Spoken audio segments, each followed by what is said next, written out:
ഭൂമിഗീതം. ഭൂമിഗീതത്തിലേക്ക് ഹൃദയം നിറഞ്ഞ സ്വാഗതം.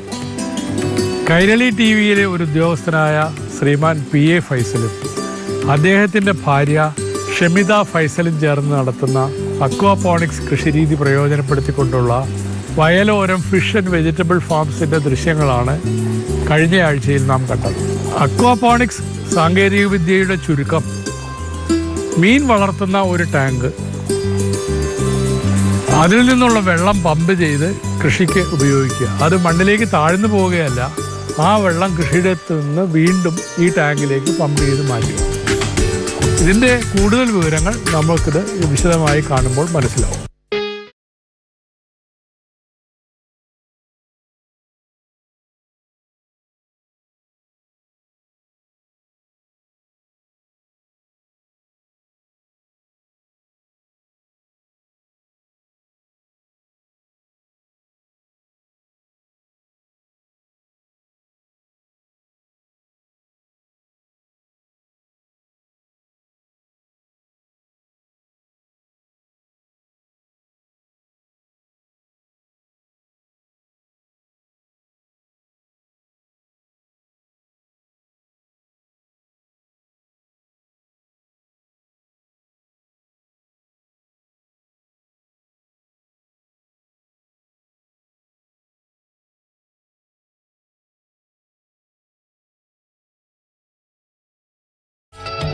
ഫൈസലെ, ഈ വ്യാവസായിക അടിസ്ഥാനത്തിൽ ഇത് ചെയ്യാൻ വേണ്ടി ഇതിൻ്റെ കുഞ്ഞുങ്ങളെ എവിടെ നിന്നാണ് കിട്ടുന്നത്? എന്ത് വിലയാവും? അത് MPDA വഴി എനിക്ക് ലൈസൻസ് തന്നിട്ടുണ്ട്. വിജയവാഡയിൽ നിന്ന് RGC എന്ന് പറഞ്ഞ ഹാച്ചറി ഉണ്ട്. അവിടെ നിന്നാണ് നമുക്ക് ഗിഫ്റ്റ് തിലോപ്പിയനെ. വിജയവാഡയിൽ RGC രാജീവ് ഗാന്ധിയുടെ പേരിലുള്ള ഒരു ഹാച്ചറിയാണ്. അവിടെ നിന്നാണ് നമുക്ക് ഈ കുഞ്ഞുങ്ങൾ ഒറിജിനൽ ഗിഫ്റ്റിന് കിട്ടുന്നത്. അത് കേന്ദ്ര സർക്കാരിന്റെ ആ ഹാച്ചറിയിൽ മാത്രമേ ശരിക്കുള്ള ഗിഫ്റ്റ് കിട്ടുള്ളൂ. പുറത്തെ ഏജൻസികൾ നമ്മൾ ഗിഫ്റ്റ് തിലോപ്പിയ തരാന്ന് പറഞ്ഞാൽ ഒരിക്കലും ഗിഫ്റ്റ് ആയിരിക്കില്ല. ഇവിടുന്ന് മാത്രമാണ് ഒറിജിനൽ കിട്ടുന്ന കാരണം നമുക്കത് വിശ്വസിച്ച് കൊണ്ടുവന്നിടാം. കറക്റ്റ് എണ്ണം ഉണ്ടാവും, നല്ല വളർച്ച നിരക്ക് കാണിക്കുന്ന മീനുമാണ്. അപ്പൊ അവിടെ നിന്നുള്ള ഈ ഗിഫ്റ്റിന്റെ കുഞ്ഞുങ്ങളെ എടുത്താല് ഫൈസല ആവശ്യക്കാരുണ്ടെങ്കിൽ അവർക്ക് കൊടുക്കുവോ? ഞാനിപ്പോ ഈ കേരളത്തിൽ ഇപ്പോൾ ഒരു 16 സൈറ്റോളം ചെയ്തു കൊടുത്തിട്ടുണ്ട്. അപ്പൊ നമ്മൾ ഇവിടെ കൊണ്ടുവന്ന് ഇട്ട് കഴിഞ്ഞിട്ട് അവർക്ക് താല്പര്യപ്പെടുന്ന മീനുകളാണ് നമ്മൾ കൊടുക്കുന്നത്. എല്ലാവർക്കും ഗിഫ്റ്റ് ആവശ്യമില്ല. ഗിഫ്റ്റ് മെയിനായിട്ട് എൻ്റെ ഫാമിലേക്ക് മാത്രമേ ഞാൻ ഉപയോഗിച്ചിട്ടുള്ളൂ. കാരണം അത് പുറത്ത് കൊടുക്കുന്നതിന് കുറെ നിബന്ധനകൾ. കുഞ്ഞുങ്ങളെ ആവശ്യമുള്ളവർക്ക് അത് എത്തിച്ചു കൊടുക്കും, നമ്മുടെ ഇതനുസരിച്ച് എത്തിച്ചു കൊടുക്കും. അപ്പൊ ഈ കുഞ്ഞുങ്ങളെ നമ്മൾ എത്തിച്ചു കൊടുക്കുമ്പോൾ എന്ത് റേറ്റിൽ കൊടുക്കും? ഗിഫ്റ്റ് തിലോപ്പിയുടെ കാര്യം നമുക്ക് കോൺസെൻട്രേറ്റ് ചെയ്യാം. തിലോപ്പിയുടെ കുഞ്ഞുങ്ങളെ ആണെങ്കിൽ എന്ത് റേറ്റിൽ കൊടുക്കാൻ പറ്റും? ഗിഫ്റ്റ് തിലോപ്പിയ അങ്ങനെ നമ്മൾ കൊടുക്കാറില്ല. അത് എൻ്റെ ഫാമിലേക്ക് മാത്രമായിട്ടാണ് ഞാൻ ഇറക്കുന്നത്. അത് കൊടുക്കുന്നതിന് കുറെ നിബന്ധനകളുണ്ട്. ബാക്കിയുള്ളത് ഇപ്പൊ നെട്ടർ, അനാബസ്, രോഹു, കട്ട്ല അങ്ങനെയെല്ലാം ഒരേ വളർച്ചയുടെ കാലാവധി അനുസരിച്ചാണ് മീൻ വില വരുന്നത്. 1 മാസം പ്രായം ഇതാണെങ്കിൽ നെട്ടറൊക്കെ ആണെങ്കിൽ 3 രൂപ 4 രൂപ കൊടുക്കും. അപ്പോൾ തീരെ പൊടി കുഞ്ഞൊക്കെ ആണെങ്കിലാണ് നമ്മൾ 2 രൂപ 1 രൂപ ഒക്കെ കൊടുക്കുന്നത്. അപ്പോൾ ഈ നട്ടറിനൊന്നും വേറെ ട്രീറ്റ്മെന്റ് ഒന്നും നടത്തിയ കുഞ്ഞുങ്ങളല്ല. ഇല്ല, നട്ടർ നമ്മൾ ഇറക്കുന്ന എല്ലാ കുഞ്ഞുങ്ങളെ ഇവിടെ ട്രീറ്റ് ചെയ്തിട്ടാണ് കൊടുക്കുന്നത്. അതിന് ആവശ്യമുള്ള മെഡിസിനും പ്രോട്ടീൻ്റെ കണ്ടന്റ് ഉള്ള തീറ്റയും കൊടുത്ത് 1 മാസം കാലാവധി ആക്കിയതിന് ശേഷം ഞാൻ അധികം വിൽപ്പന നടത്താറുള്ളൂ. അല്ലെങ്കിൽ നമുക്ക് തന്നെ അത് പേരുദോഷം വരും. അങ്ങനെ 1 മാസം ഇവിടെ സൂക്ഷിച്ചിട്ട് കൊടുക്കുമ്പോൾ എന്ത് വിലയ്ക്ക് കൊടുക്കാൻ പറ്റുന്നുണ്ട്? അങ്ങനെയാണെങ്കിൽ നട്ടറൊക്കെ 1 മാസം പ്രായമായതാണെങ്കിൽ നമുക്ക് 5 രൂപ കൊടുക്കാൻ പറ്റും. 5 രൂപയ്ക്ക് കൊടുക്കാം. പിന്നെ ഈ പറയുന്ന രോഹു, കട്ട്ലയൊക്കെ പറഞ്ഞാൽ അത് ഏതാണ്ട് സെയിം റേറ്റ് ഒക്കെ തന്നെയായിരിക്കും കൊടുക്കാം. അപ്പൊ കൊണ്ടുപോകുന്നവർക്ക് 1 മാസത്തെ കാലാവധി അവർക്ക് ലാഭമാണ്. അവരെ കറണ്ട് അതിന്റെ ആ പ്രാഥമിക എന്നല്ല അതിന്റെ ആ ആദ്യ കാലഘട്ടത്തിലെ ശുശ്രൂഷയൊക്കെ കിട്ടിയതിന് ശേഷം അപ്പൊ ഒരെണ്ണം പോലും ചാവാൻ സാധ്യതയില്ല. ഇതിന് വല്ല ഇൻസെമിനേഷൻ വല്ലതുണ്ടോ? ഇല്ല, കോഴിക്കൊക്കെ അങ്ങനെ. ഇതിന്റെ തീറ്റ എന്തൊക്കെയാണ്, എങ്ങനെയാണ് കൊടുക്കുന്നത്? തീറ്റ നമ്മള് തീരെ പൊടി കുഞ്ഞായിരിക്കുമ്പോൾ നമ്മൾ ഏറ്റവും ചെറിയ സ്റ്റാർട്ടർ എന്ന് പറഞ്ഞ ഒരു തീറ്റയാണ്. അത് 40% പ്രോട്ടീൻ്റെ കണ്ടന്റ് ഉള്ള തീറ്റയാണ്. 40% പ്രോട്ടീൻ ഉള്ളത്. അത് നമ്മൾ 1 മാസം വരെ കൊടുത്താൽ അത്രയും നല്ലത്. ഗ്രോവൽ ഉണ്ട്, ഗോദ്രേജ് ഉണ്ട്. ഈ 2 കമ്പനിയിൽ ഏതെങ്കിലുമാണ് മാറി തിരിഞ്ഞ് ഞാൻ കൊടുക്കുന്നത്. പിന്നെ ആദ്യത്തെ ഘട്ടത്തെ തീറ്റ കഴിഞ്ഞ് കഴിഞ്ഞാൽ 0.8 എന്ന് പറഞ്ഞ ഒരു തീറ്റയാണ്. അത് ഇത്തിരി കൂടി വലിപ്പം കൂടിയത്. അങ്ങനെ ഓരോ ഘട്ടം വരുമ്പോൾ ഓരോ തീറ്റയുടെ വലിപ്പം വ്യത്യാസം വരും. അപ്പോൾ അവസാനമായിട്ട് കൊടുത്തുകൊണ്ടിരിക്കുന്ന 4mm ആണ്. അത് 40 കിലോ ഉള്ള ഒരു ചാക്കിന് 1350 രൂപയാണ് വില. അത് എത്ര ശതമാനം പ്രോട്ടീൻ ഉള്ളത്? അതിന് 20% ഉണ്ടാവും. 20%. ഇതിന് വളർച്ച കൂടുന്നതനുസരിച്ച്. പിന്നെ ഈ റെഡിമെയ്ഡ് തീറ്റ ഞാൻ അധികം ഉപയോഗിക്കാറില്ല. ഈ മുരിങ്ങ ഇല, ചേമ്പിന്റെ ഇല, പയറിന്റെ ഇല, പിന്നെ നമ്മളുടെ വീട്ടിൽ ബാലൻസ് വരുന്ന ചോറ്, നമ്മൾ കഴിക്കുന്ന എന്തും കൊടുത്തു കഴിഞ്ഞിട്ട് നമുക്ക് ആ പൈസ മറ്റേ തീറ്റക്ക് പോകുന്ന പൈസ ലാഭിക്കാം. എല്ലാം തിന്നോളും. എന്തല്ല നമ്മൾ കഴിക്കുന്ന എന്ത് സാധനം കൊടുത്താലും. പിന്നെ കോഴി വേസ്റ്റ് അങ്ങനെയുള്ള സാധനങ്ങളൊന്നും ഇടാറില്ല. കാരണം വെള്ളം ചീത്തയാവും. മണം വരും. അതെ, ആളുകൾക്ക് അറിയാനും പറ്റും. നമ്മൾ അങ്ങനെ ഒരു ലാഭം നോക്കി ഇതുവരെ ചെയ്തിട്ടില്ല. ഈ ഇലവർഗ്ഗങ്ങൾ കൊടുക്കുന്നത് വളരെ നല്ലതാണ്. കാരണം മീനൊരു പ്രതിരോധ ശക്തി കിട്ടും. ഒരു വളർച്ചാ ലെവലിലും വ്യത്യാസം കാണിക്കണം. ഫൈസൽ, ഈ മീനിന്റെ വിപണനം എങ്ങനെയാണ്? പലരും പല രീതിയിലായിരിക്കും. ഫൈസലിന്റെ രീതി എങ്ങനെയാണ്? എൻ്റെ രീതി ആദ്യത്തെ തവണ എനിക്ക് ഇത്തിരി ബുദ്ധിമുട്ടുണ്ടായിരുന്നു. കാരണം ഈ സെയിം തിലാപ്പിയ ഇവിടെ തൊട്ടടുത്ത ജംഗ്ഷനിൽ വെക്കണ 80 രൂപക്കാണ്. പിന്നെ പൊതുവേ മലയാളികൾ ഈ തിലാപ്പിയ അധികം കഴിക്കൂല, കാരണം ചെളിച്ചവയുള്ളതാണ്. അപ്പോൾ ഞാനെന്ത് ചെയ്ത് 3-4 ചൂണ്ടെല്ലാം ഒപ്പിച്ചിട്ട് കുറച്ച് നമ്മുടെ സുഹൃത്തുക്കളെ തന്നെ വിളിച്ച് ആദ്യം അവർക്ക് പിടിച്ച് മീൻ കൊടുത്തിട്ട് പറഞ്ഞു, ഇതിന് ടേസ്റ്റ് ഉണ്ടോ നോക്കി കഴിഞ്ഞിട്ട് നിങ്ങൾ പൈസ തന്നാൽ മതി എന്നുള്ള നിലയിൽ കുറച്ച് ആളുകളെ കൊണ്ടുവന്ന് നമ്മളങ്ങനെ ഒരു വിളവെടുപ്പ് പോലെ നടത്തി കഴിഞ്ഞപ്പോൾ അവർക്ക് മനസ്സിലായി നല്ല ടേസ്റ്റുള്ള മീനാണ്. അന്ന് 250 രൂപക്ക് തന്നെയാണ് ഞാൻ വിറ്റത്. അതിന്റെ തുടർച്ചയായിട്ട് പിന്നെ ഇതുവരെ നമുക്കൊരു വിപണനത്തിന് ഒരു ബുദ്ധിമുട്ടും വന്നിട്ടില്ല. അതാണ് ഏറ്റവും നമുക്ക് ലാഭം. അതാണ്. പിന്നെ ഈ 100-50 കിലോ കാറ്ററിംഗ് സർവീസുകാർ വരുമ്പോൾ നമുക്ക് 10-15 രൂപ കുറച്ച് കൊടുക്കേണ്ടി വരും. അപ്പോൾ ഞാൻ ഈ മൊത്തത്തിലുള്ള ഒരു ബിസിനസ്സിന് ഞാൻ നിൽക്കാറില്ല. ഇതുപോലെ റീറ്റെയിൽ ആയിട്ടുള്ളത് രാവിലെ ഒരു 6 മണി തൊട്ട് 10 മണി വരെ ആളുകൾ ഇവിടെ വന്ന് അവർ തന്നെ സ്വയം മീൻ ചൂണ്ടയിട്ട് പിടിച്ച് അവർ തന്നെ കൊണ്ടുപോയിക്കോളും. കിലോയ്ക്ക് എത്ര രൂപയ്ക്ക് കൊടുക്കും? 250 രൂപ. അതിനെ തൂക്കാനുള്ള സാധനങ്ങളെല്ലാം നമ്മുടെ കയ്യിൽ കൊടുക്കും. നെട്ടറാണെങ്കിൽ 300 രൂപക്കാണ് ആദ്യം ഇട്ടിപ്പോൾ നെട്ടർ ഉണ്ടായിരുന്നു. 300 രൂപക്കാണ് വിറ്റത്. അതിനാണെന്ന് സത്യം പറഞ്ഞ ആൾക്കാർ കൂടുതൽ ചോദിച്ചു വന്നത്. ആളുകൾ ഇഷ്ടപ്പെട്ടത്. ഈ വളർച്ചയുടെ കാര്യത്തിൽ നെട്ടറാണോ തിലോപ്പിയാണോ? അത് രണ്ടും ഞാൻ നോക്കിയിട്ട് സെയിം തന്നെയാണ്. നെട്ടർ 1 കിലോയുടെ അടുത്ത് വരെ ആയിരുന്നു. 900, 1,100 ഒക്കെ ആയ മീനുകൾ ഉണ്ടായിരുന്നു. എത്ര മാസം കൊണ്ട്? അത് 5.5 മാസം കൊണ്ട്. ഫൈസൽ, ഇതിന്റെ ഈ ടെക്നോളജി എവിടെ നിന്നാണ് പഠിച്ചെടുത്തത്? ഞാൻ ശരിക്കും MPD എന്ന് പറഞ്ഞ സമുദ്രോൽപ്പന്ന കയറ്റുമതി വികസന കോർപ്പറേഷൻ പനമ്പള്ളിയാണുള്ളത്. അവിടുത്തെ ഓഫീസിൽ അവിടുത്തെ ഒരു ഉദ്യോഗസ്ഥൻ്റെ ഡെപ്യൂട്ടി ഡയറക്ടർ ഷാജി സാറുണ്ട്. അപ്പോൾ അദ്ദേഹം ഞാനായിട്ട് നല്ല പരിചയത്തിലാണ്. അങ്ങനെ അവിടെ ചെന്നപ്പോഴാണ് 1000 ലിറ്ററിന്റെ ടാങ്കിൽ ഈ അക്വാപോണിക്സിന്റെ ഒരു ഡെമോ സിസ്റ്റം കാണുന്നത്. അത് ഞാനിവിടെ കൊണ്ടുവന്നിട്ട് ഒന്ന് വലുതാക്കി ഒന്ന് ചെയ്ത് പ്ലംബിങ്ങും ഇലക്ട്രിക്കലും കാര്യങ്ങളൊക്കെ ഞാൻ തന്നെയാണ് ചെയ്തത്. അപ്പോൾ തുടക്കത്തിൽ കുറേ ബുദ്ധിമുട്ടുകളുണ്ടായി. കാരണം ഈ പദ്ധതി അങ്ങ് വിജയിച്ചിട്ടില്ല. അങ്ങനെ ഒരു പേരുദോഷമൊക്കെ ഉണ്ടായ കാരണം വീട്ടുകാരും നമ്മുടെ സുഹൃത്തുക്കളൊക്കെ നമ്മളോടുള്ള സ്നേഹം കൊണ്ട് തന്നെ ഇത് വെറുതെ നമ്മുടെ പറമ്പ് വെറുതെ കുളം കുത്തി കളയണോ എന്നൊക്കെ ചോദിച്ചൊരു ബുദ്ധിമുട്ടുണ്ടായിരുന്നു. പക്ഷെ അത് വിജയിച്ച് കഴിഞ്ഞപ്പോൾ എല്ലാ രീതിയിലും എല്ലാവരും നല്ല സപ്പോർട്ടാണ് നമുക്ക്. ഈ 1000 ലിറ്ററിന്റെ ആ ഡെമോ ടാങ്കില് എത്ര മീനുകളെ ഇടാൻ പറ്റിയെന്ന്? അതിനകത്ത് 60 മീനാണ് ഇട്ടിരുന്നത്. അത്യാവശ്യം പച്ചക്കറി അതിന്റെ മേളിൽ ഗ്രോ ബെഡിൽ തന്നെ ഉണ്ടായിരുന്നു. അപ്പൊ അതിനകത്ത് ഇത്രയും നല്ല രീതിയിൽ വളരുന്നുണ്ടെങ്കിൽ പിന്നെ ഇത്രയും നല്ലൊരു പോണ്ടിൽ എന്തായാലും വളരും. ഇത് ഞാൻ ഈ ഗ്രോ ബെഡ് കെട്ടുന്നതിന് മുമ്പ് 10 ഇഞ്ചിന്റെ PVC പാത്തിയില്ലേ പൈപ്പിന്റെ, അത് 10 ആദ്യം നിരത്തി വെച്ചിട്ടാണ് ഞാൻ ട്രയൽ റൺ നടത്തിയത്. അതിനകത്ത് പച്ചക്കറി നട്ടു നോക്കിയപ്പോൾ മെറ്റലിൽ വളരുന്നുണ്ട്. അങ്ങനെ അത് മാറ്റിയിട്ടാണ് പിന്നെ ഉറപ്പ് വരുത്തിയിട്ടാണ് ഗ്രോ ബെഡ്. ആവശ്യമുള്ളവർക്ക് ഫൈസൽ ഇപ്പോൾ ഇത്തരം കാര്യങ്ങൾ സെറ്റ് ചെയ്ത് കൊടുക്കുമോ? ആ രീതിയിലുള്ള സർവീസ് ഫൈസൽ ചെയ്യുന്നുണ്ടോ? ഞാനിപ്പോൾ കേരളത്തിൽ ഒരു 10-17 സൈറ്റോളം ചെയ്തിട്ടുണ്ട്. ആളുകൾ ഇവിടെ നമ്മളെ അന്വേഷിച്ച് വന്ന് അവരാവശ്യപ്പെടുന്ന രീതിയിൽ അവരെ സാമ്പത്തികം നോക്കി നമ്മൾ ചെയ്തു കൊടുക്കുന്നത്. കുഞ്ഞുങ്ങളെയും എല്ലാം ഒരു വിളവെടുപ്പ് വരെ അവരുടെ കൂടെ നിൽക്കും എന്നുള്ളൊരു അഗ്രിമെന്റിലാണ് എല്ലാവരും പഠിപ്പിച്ചെടുക്കണം. നമ്മുടെ നാട്ടിൽ നമ്മൾ മാത്രം ചെയ്താൽ പോരല്ലോ. തമിഴ്നാട്ടിൽ നിന്നും മറ്റുള്ള സംസ്ഥാനങ്ങളിൽ നിന്ന് വരുന്ന വിഷം നിറഞ്ഞ പച്ചക്കറിയും മത്സ്യവും ഒരു പരിധി വരെ നമുക്ക് കുറക്കാൻ പറ്റും. കേരളത്തിൽ തന്നെ എങ്ങാണ്ട് 68 ലക്ഷം ടെറസ് വീടുകളാണ് ഉള്ളത്. അവിടെ ഇപ്പോൾ ഗ്രോ ബാങ്കിൽ ചെയ്താൽ തന്നെ ഈ പറയുന്ന കുറേ കാര്യങ്ങളൊക്കെ നമുക്ക് പരിഹരിക്കാൻ പറ്റും. പച്ചക്കറിയുടെ കാര്യങ്ങൾ ഇതിന് ഈ പമ്പിങ് എപ്പോഴും നടന്നുകൊണ്ടിരിക്കണോ? ഈ വെള്ളം ഈ പച്ചക്കറിയുടെ ബെഡിലേക്ക് പമ്പ് ചെയ്യണ്ടേ? അപ്പൊ കറണ്ട് ചാർജ് ഒരുപാട് വരും? ഇല്ല, 2 രൂപ താരിഫിലാണ് നമുക്ക് തന്നേക്കുന്നത്. പ്രത്യേക താരിഫുണ്ട്. ഇലക്ട്രിസിറ്റി ബോർഡിന് ഇതിന് വേറെ താരിഫിലാണ് നമുക്ക് തന്നേക്കുന്നത്. അത് ഫിഷറീസിൽ നിന്ന് അവർ ഇവിടെ വന്ന് നോക്കി എല്ലാം ക്ലിയർ ആയി നമ്മൾ ചെയ്യും എന്നുള്ളൊരു തോന്നൽ വന്നു കഴിയുമ്പോൾ അവർ നമുക്കൊരു സമ്മതപത്രം തരും.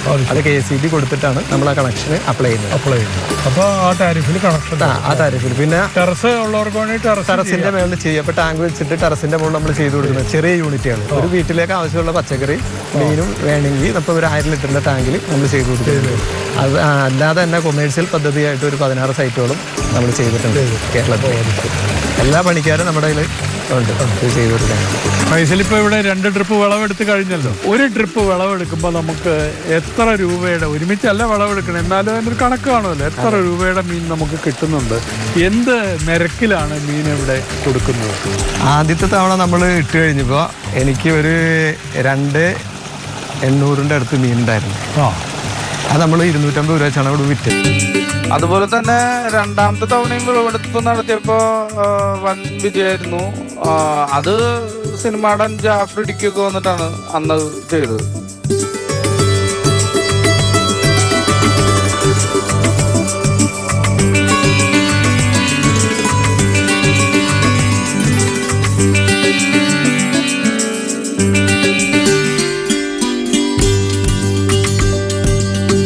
നമുക്കിനി ഇതിൻ്റെ ഈ പച്ചക്കറി കൃഷി അതൊന്ന് വിശദമായിട്ട് കാണുകയും മനസ്സിലാക്കുകയും ഒക്കെ വേണം.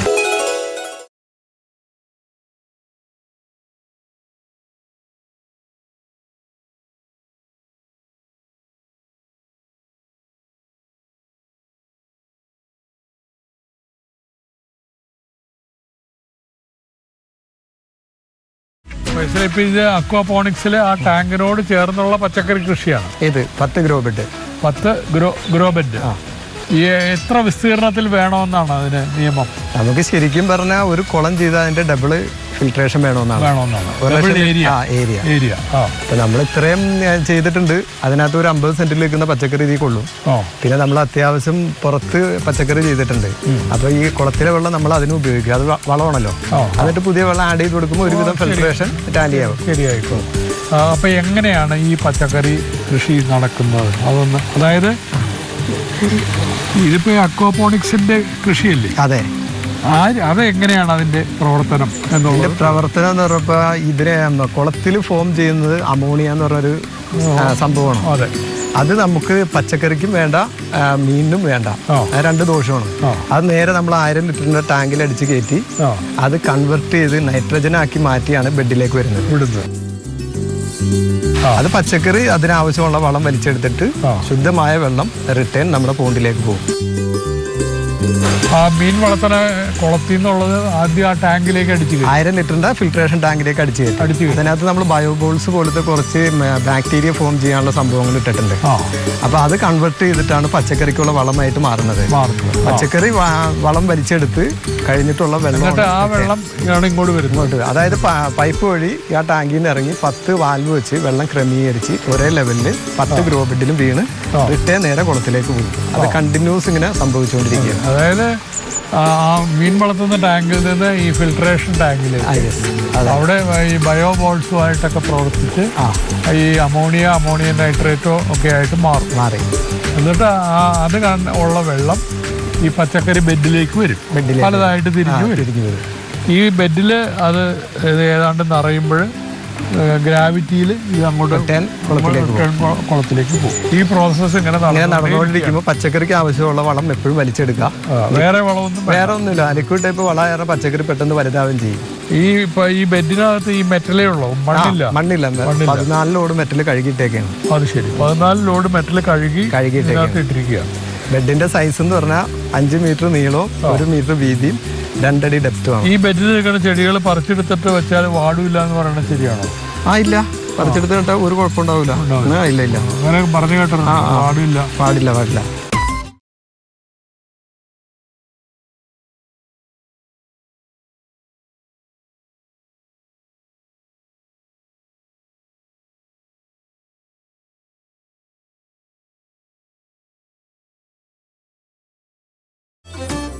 ഇതാണ് ഗ്രോ ബെഡിലെ വെൽ സൈഫൺ എന്ന് പറയും. അതായത് ബെഡിൽ നിറയുന്ന വെള്ളം ഒരു പരിധി കഴിയുമ്പോൾ ഈ സൈഫൺ ഓപ്പൺ ആയിട്ട് ബെഡിലെ വെള്ളം 10 മിനിറ്റ് കൊണ്ട് മൊത്തം പോയി തീരും. അതാണ് മൊത്തത്തിൽ എല്ലാ സമയങ്ങളിലും ഇത് സംഭവിച്ചുകൊണ്ടിരിക്കുന്നത്. ഈ വെള്ളം വാർന്നു പോയി നിറയുന്ന സമയത്ത് ചെടി വളം വലിച്ചെടുക്കാനുള്ള തയ്യാറെടുപ്പിൽ നിൽക്കും. അത് വളം വലിച്ചെടുത്ത് കഴിയുമ്പോൾ വീണ്ടും റിട്ടേൺ സൈഫൺ പ്രവർത്തിച്ച് കുളത്തിലേക്ക് വെള്ളം പോയിക്കൊണ്ടിരിക്കും. അപ്പോൾ എപ്പോഴും വെള്ളം നല്ല രീതിയിൽ ശുദ്ധീകരിച്ച് വന്നുകൊണ്ടിരിക്കാനുള്ള ഒരു കാരണം ഈ സൈഫിൻ്റെ പ്രത്യേകത കൊണ്ടാണ്, പ്രവർത്തനം കൊണ്ടാണ്. ഇതിപ്പോ അതെന്താണ് ആ സാധനം? അത് വാട്ടർ മോർണിംഗ് ഗ്ലോറി എന്ന് പറയുന്ന ഒരു ചീരയാണ്. വാട്ടർ മോർണിംഗ് ഗ്ലോറി എന്ന് പറയുന്ന ചീരയാണ്. ഇത് തക്കാളി, ഇത് വെണ്ട, പിന്നെ ഇത് കുറ്റിപ്പയർ, പുതിന, അങ്ങനെ ഇപ്പൊ 4-5 തരമാണ് ഇത്തവണ ചെയ്തത്. വെണ്ട ഇപ്പുറത്തുണ്ട്, അങ്ങനെ 3-4 പച്ചക്കറി. ഇത് പന്തലിലേക്ക് പടത്തിയേക്കായിരുന്നു. കുക്കമ്പർ ആയിരുന്നു അതിനകത്ത്. കുക്കമ്പർ ഏറ്റവും നന്നായിട്ട് വിളവ് കിട്ടുന്ന സംഭവമാണ് ഈ അക്വാപോണിക്സ്. കുക്കമ്പർ, പടവലം, ചൊരക്ക, അതൊക്കെ നല്ല വളർച്ച എത്തുന്നതായിരിക്കും. ഇതിപ്പോ ഈ 1-2 വർഷമായിട്ട് ഞാൻ കണ്ടിന്യൂസ് ഇങ്ങനെ ചെയ്തുകൊണ്ടിരിക്കുകയാണ്.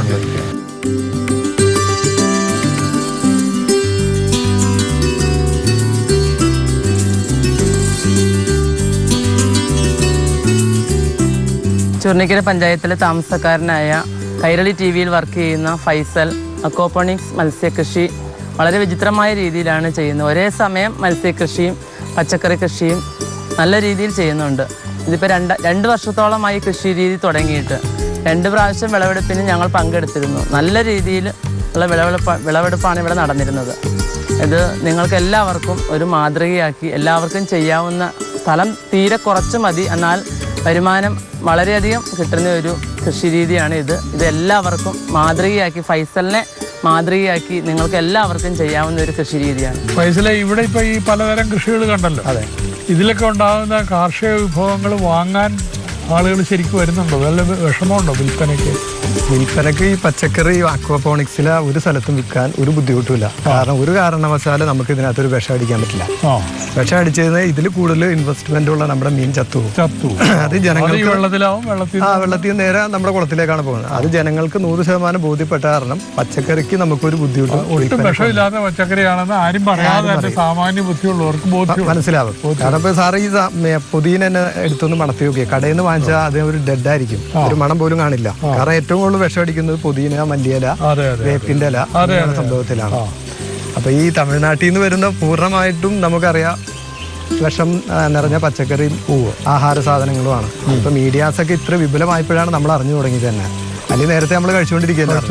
അപ്പൊ നമ്മളെ സ്വന്തം മക്കൾക്കും നമ്മുടെ കുടുംബത്തിനും നമ്മൾ കാശ് കൊടുത്ത് വിഷം വാങ്ങിച്ചു കൊടുക്കുന്നതിന് നല്ലത് ഇങ്ങനെ ഒരു പദ്ധതി വലുതോ ചെറുതോ ചെയ്യുകയാണെങ്കിൽ അവർക്കും അവരുടെ കുടുംബത്തിനും അവർക്ക് ബന്ധപ്പെട്ട ആളുകൾക്കും നല്ല ആഹാരം കഴിക്കാൻ പറ്റും. ഇത് പൊതിന വലുതാകുമ്പോൾ അരിഞ്ഞെടുക്കും. ആ കടയിൽ നിന്ന് പിന്നെയും പൊട്ടും. അത് നമ്മളിപ്പോ ഇന്ന് അരിഞ്ഞെടുത്ത് 2 ദിവസം കഴിയുമ്പോൾ അത്രയും തന്നെ ആയിട്ടുണ്ടാവും. ഇതിപ്പോ ഞാൻ നട്ടിട്ടുള്ളൂ. മൊത്തം പന്തലിച്ച് കിടക്കും. അരിഞ്ഞെടുക്കുന്നതോറും പിന്നെ വരും. നമ്മൾ കട്ട് ചെയ്തുകൊണ്ടിരിക്കണം, എപ്പോഴും. ഇപ്പൊ കടക്കാരായാലും പച്ചക്കറി കടക്കാരായാലും ഇവിടെ നിന്നാണ് വാങ്ങിക്കുന്നത്. ഇത് നമ്മളിവിടെ 150 രൂപക്കാണ് വിൽക്കണം. കടക്കാർക്ക് സ്ഥിരം എടുക്കുന്നവർക്ക് ഞാൻ 100 രൂപ ലെവലിൽ കൊടുക്കും. അത്രയും വിലയുണ്ട്. അത്രയും വിലയുണ്ടല്ലേ? അത് ശരി. അപ്പൊ തീർച്ചയായിട്ടും പൊതിന വ്യാപിപ്പിക്കണം. പൊതിന ശരിക്കും എത്ര ഉത്പാദിപ്പിക്കുന്നോ അത്രയും പൈസ നമുക്ക് കൂടുതൽ കിട്ടുന്ന സാധനമാണല്ലോ, ബോധ്യമുള്ളതുമാണല്ലോ. അതെ, ആളുകൾ നേരിട്ട് വന്ന് കണ്ടു പോണതാണല്ലോ. അതെ അതെ അതെ അതെ. ആത്മാ പദ്ധതി പ്രകാരം കൃഷി ഡിപ്പാർട്ട്മെന്റ് ഇവിടെ വന്ന് പരിശോധിച്ച് വളരെ മികച്ച നിലയിലാണ് സംഘടിപ്പിക്കപ്പെട്ടിട്ടുള്ളത് എന്നതുകൊണ്ട് തന്നെ ഫൈസലിന് ഒരു അവാർഡ് കൊടുക്കുന്നതിന് തീരുമാനിച്ചു. 2.5 ലക്ഷം രൂപ ഫൈസലിൻ്റെ ഈ സംരംഭത്തിന് വേണ്ടിയിട്ടുള്ള സബ്സിഡി ആയിട്ട് അനുവദിച്ചു. ഇത്രയും വലിയൊരു തുക ഇതിനു മുമ്പൊന്നും ഇങ്ങനെ ഉള്ള ഒരു കൃഷി സംരംഭത്തിന് അനുവദിച്ചിട്ടില്ല. അതോടുകൂടി ഇവിടെ അംഗീകരിക്കപ്പെട്ട ഒരു കർഷകൻ എന്നുള്ള നിലയിൽ തന്നെ ഫൈസൽ മറ്റിതര ആളുകൾക്ക് ഒരു മാതൃകയായി മാറിയിട്ടുണ്ട്. ഒട്ടേറെ പേര് ഇവിടെ സന്ദർശിച്ചുകൊണ്ടിരിക്കുന്നുണ്ട് ഫൈസലിൻ്റെ ഈ കൃഷി രീതി കണ്ട് മനസ്സിലാക്കിയിട്ട്.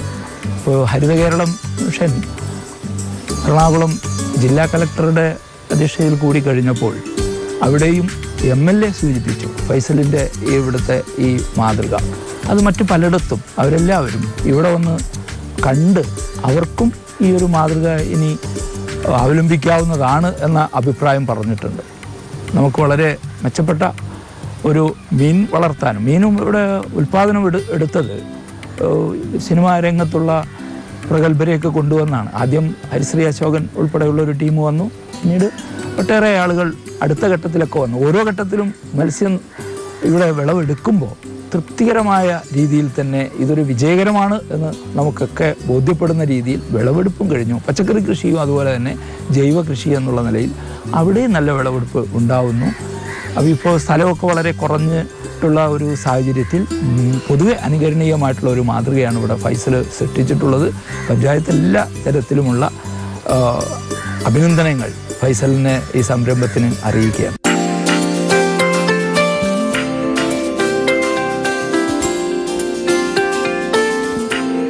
ഫൈസലെ, കുടുംബാംഗങ്ങളെയൊക്കെ ഒന്ന് പരിചയപ്പെടുത്തണ്ടേ? പരിചയമുണ്ട് എന്നാലും. ഇതെന്റെ മൂത്ത മോള് ഫിമ. ഫിമ അല്ലേ മോളെ? മോളെ ഏത് ക്ലാസ്സിലാ? മിടുക്കി. ഏത് സ്കൂളാ മോളെ? മിടുക്കി കേട്ടാ. ഇത് ഇളയവള് 9 മാസം പ്രായമായിട്ടുള്ളൂ. വൈഫിന്റെ പേര് ഷമിത. നമുക്കൊരു പാർലർ ഉണ്ട്, ബ്യൂട്ടി പാർലർ ഉണ്ട്.